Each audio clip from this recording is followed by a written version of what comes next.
टंडेहलियार, सांगड़, जामशोरे ऐं हैदराबाद ज़िलनि जे MNAs शाज़िया तामरी, ज़ुल्फ़कार सत्तार बचाणी, सिकंदर राहू पोटे ऐं तारिक शाह जामोट प्रेस कॉन्फ्रेंस कंदे चयो त UAP कंपनी अवाम खे कुझु बि न ॾिनो आहे। हुननि चयो त 2012 खां 2020 ताईं कंपनियुनि मां अवाम खे के बि सहूलियतूं न मिलियूं आहिनि। मक़ामी माण्हुनि खे नौकरियुनि में बि नज़रअंदाज़ कयो पियो वञे। हमारे पास तकरीबन 39 वेल्स हैं। जो वेल्स जिन लोकल्स का हक है, कम से कम उनको लोकल्स को नौकरियां मिलनी चाहिए, वो भी नहीं। जो ज़मीन जिस लीज पे ली जाती है वो भी कोड़ियों के दाम।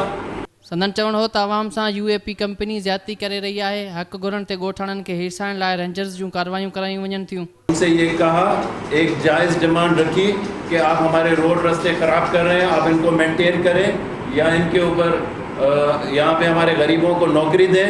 तो उसका नतीजा ये निकलता है कि वो ये कंपनियां वहाँ पे रेंजर्स चढ़ाती हैं। PPMNAs चयो त गैस जा असुल हक़दार हू आहिनि, पर गैस सिंध मां ॿियनि सूबनि खे ॾिनी पई वञे। संदन चवणु हो त सिंध 70% गैस ॾिए थी, पर सूबे खे ज़रूरत जेतिरी बि गैस नथी ॾिनी वञे। PPMNAs चयो त वफ़ाक़ सूबे खे अहमियत न ॾेई रही आहे। मथां वफ़ाक़ी हुकूमत जे मातहत कंपनियूं अवाम खे हिसाई रहियूं आहिनि। संदन चवणु हो त वफ़ाक़ी हुकूमत सिंध खे LNG वकिरो करणु चाहे तो, बाक़ी सूबे जी गैस खे कंहिं लेखे में नथो आंदो वञे। तवानाई वारे वज़ीर उमर अयूब जे बयान ते अफ़सोस आहे। जो मिनिस्टर हैं पेट्रोलियम के उमर अयूब साहब, उनके हालिया बयान पर भी अफसोस का इजहार करूँगी।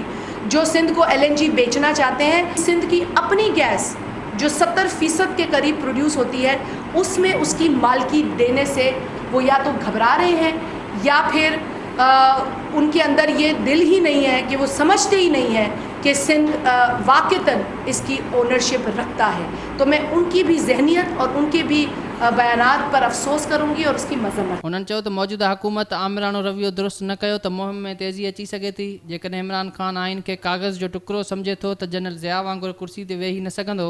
अगर मौजूदा हुकूमत अपने आमिराना रवैये से पीछे नहीं हटेगी तो फिर यकीनन जो मूवमेंट पाकिस्तान डेमोक्रेटिक मूवमेंट के नाम से शुरू हुई है, उसमें मज़ीद तेज़ी भी बढ़ेगी और उसमें मज़ीद ताकत भी बढ़ेगी। PPMNAs चयो त जेकॾहिं संदन मुतालबा मंज़ूर न थिया त 3 ॾींहनि खां पोइ तेल गैस कंपनी ख़िलाफ़ एहतजाज कयो वेंदो। कैमरामैन जान मोहम्मद समेजे सां नसीर नोड़ियो, सिंध TV न्यूज़, टंडोलियार।